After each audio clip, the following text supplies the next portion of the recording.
Meu nome é Olavo Luiz Pimentel de Carvalho.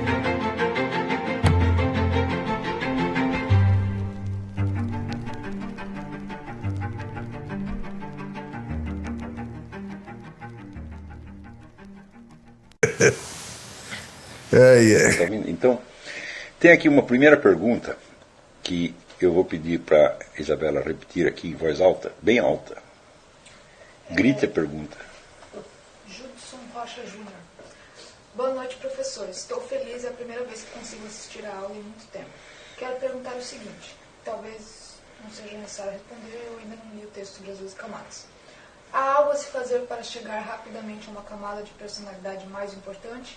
Ou tudo requer apenas seguir aquilo que as circunstâncias daquela camada impõem? Muito bem, então a pergunta é, se há algo a fazer para você apressar ou provocar a passar de uma camada a outra. Claro que existe, se não existisse eu nem daria este curso. Porque evidentemente eu não tenho a ilusão de que todo mundo vai chegar aqui, ou em plena maturidade, pronto para desenvolver uma personalidade intelectual. Não posso acreditar nisso. Mas é evidente, as pessoas às vezes estão em camadas bem mais baixas, mas o que eu posso fazer, eu posso é precipitar a crise de passagem. E para isso, vamos dizer, é claro, o sujeito tem que identificar claramente em que camada ele está e com toda honestidade reconhecer isto. Né? Essa honestidade não lhe dará maturidade ainda, mas simplesmente precipitará a crise de passagem. Então, o critério para você saber em que camada está é perguntar assim, aonde dói? O que me ofende e me magoa profundamente? Então, quando você vê dois menininhos pequenos, né, que um tenta tomar o brinquedo da mão do outro e desce a mão, então você vê que simplesmente contrariar o instinto de um já é ofendê-lo. Então está na camada 2, porque o que quer que se oponha ao seu instinto dói nele. Então é evidentemente camada 2. E assim por diante. Né? Então,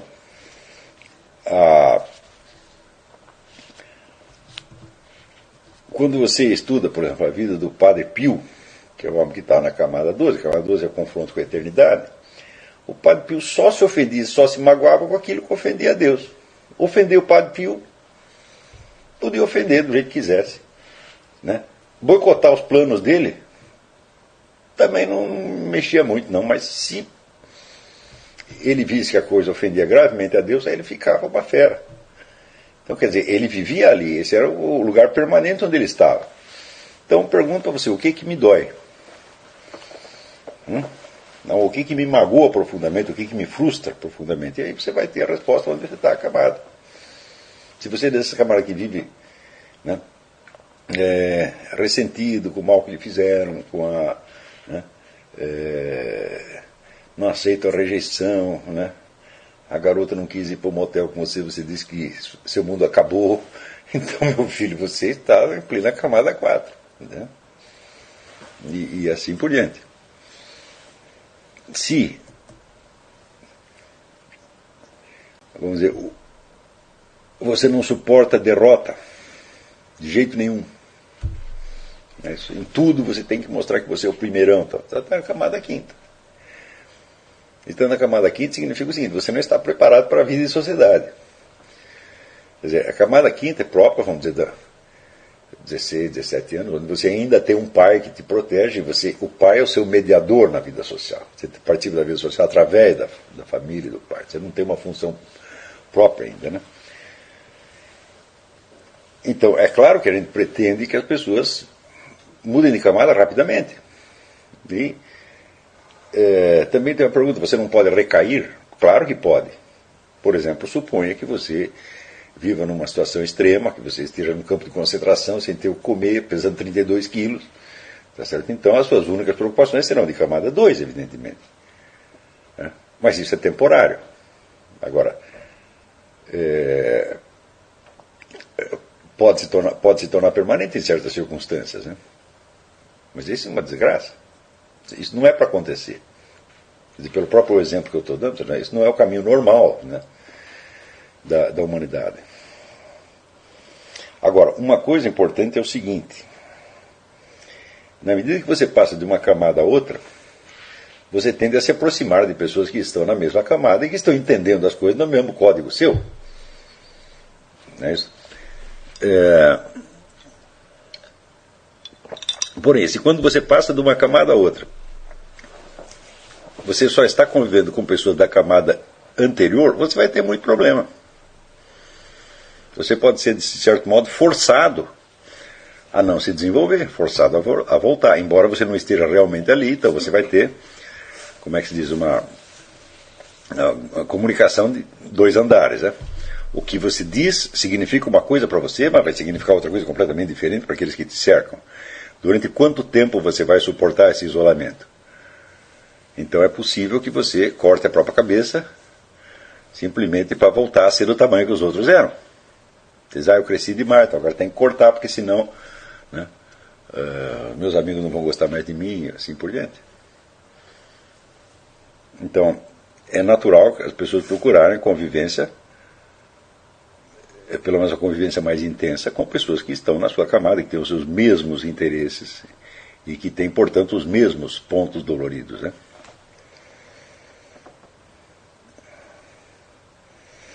Então, eu vou ver se primeiro tem algumas perguntas que serão referentes a isto mesmo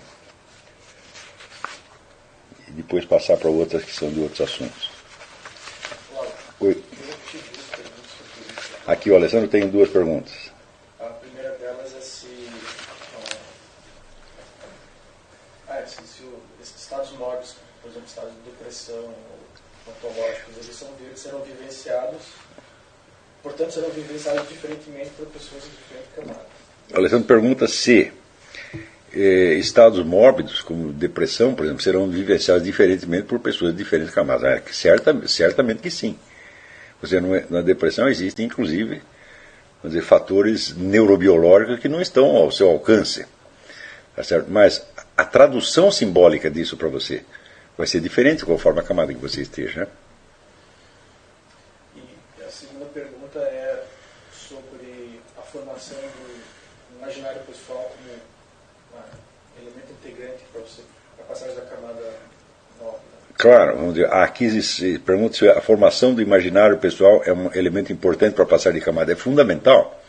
Quer dizer, o tempo todo você está aprendendo coisas, você está absorvendo cultura, tá certo? E isso vai formar uma massa crítica que, de certo modo, te força a passar de uma camada para outra, tá certo?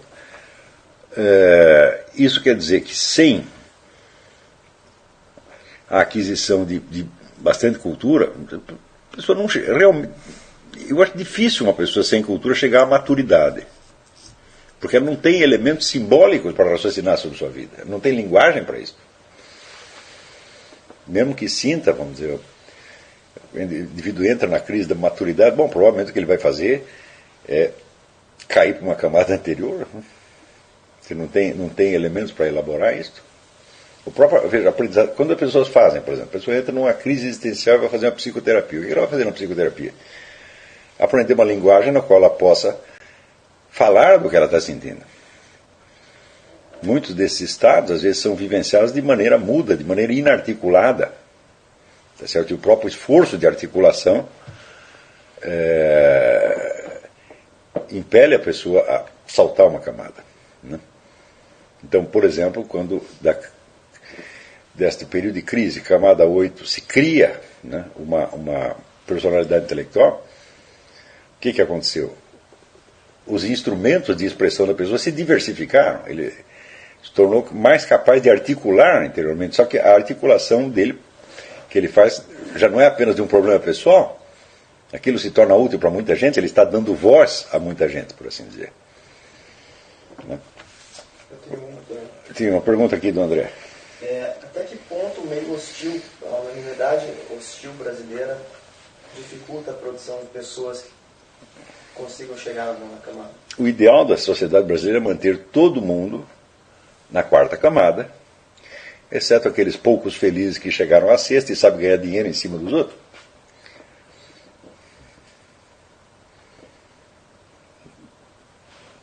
Então,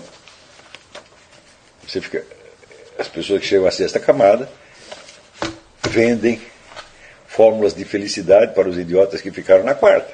Isso é o Brasil. Olha, a gente mente na sua cabeça, a sociedade brasileira não é normal. Não é normal, quer dizer, ela não é uma sociedade feita para o ser humano. É feita para manter todo mundo muito abaixo do que o ser humano pode fazer. A conquista da maturidade no Brasil é quase impossível. Por quê? Porque você não encontra, vamos dizer, os similares com os quais você possa dialogar no mesmo nível.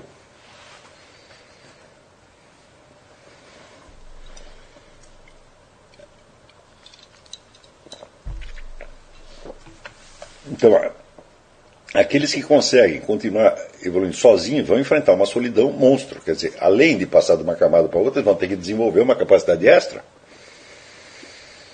É isso?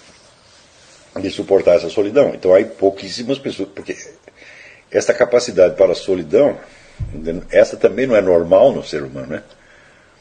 O ser humano teve o próprio livro do Sertiange, logo no capítulo 1, tem um parágrafo: o intelectual não é um isolado. Tá certo? Então, a vida intelectual é constituída de colaboração. Então, se você tem que exercer isso em condições de isolamento, você vai ter que fazer um arranjo, e talvez você não. Ter a capacidade para se rearticular numa situação extremamente anormal não é exigível do ser humano. É um dom que alguns têm, outros não têm. A maioria não tem. Mas passar pelas camadas e evoluir até continuar crescendo até morrer é normal no ser humano. Não é isso? Todo mundo chega na 12ª camada, agora chega às vezes quando morre. Né? Entendeu? Então, o confronto com a eternidade, bom, você vai ter algum dia, depois de morto. Mas alguns têm vida. Né?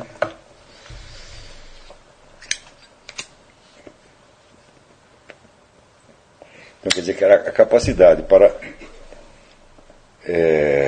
rearticular suas forças para sobreviver numa situação de muito isolamento, isso não faz parte da evolução humana normal. É uma situação anormal que requer, então, soluções anormais, adaptações.